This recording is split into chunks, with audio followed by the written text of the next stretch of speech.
Tim here from Your Six Studios. Today in this video I'm going to show you how to insert and remove a SIM from your iPhone. So I just have my Android phone and I'm going to remove this SIM. So you can find the SIM tray on the side here, and it's just going to be a small little hole, and we need a SIM removal tool. It just looks like this.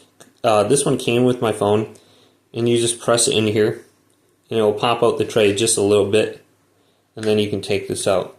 Now you can have your phone turned on too if you really want. It's not really going to make a big difference. So you can see the SIM right here. I can just remove it from the tray now.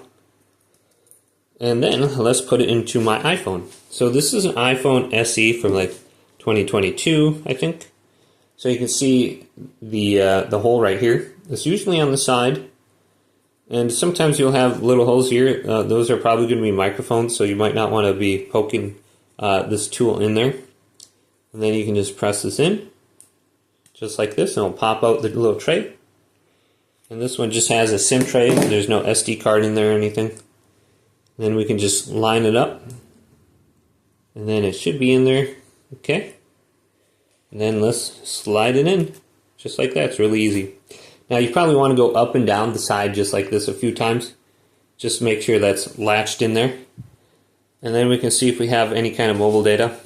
And tell you what, I really like this iPhone SE. Just the design of it is probably my favorite phone.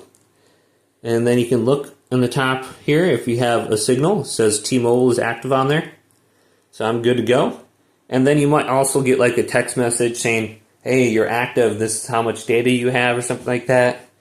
So yeah, just check this out and you should be good to go. That's how you do it. Hopefully this video did indeed help you out.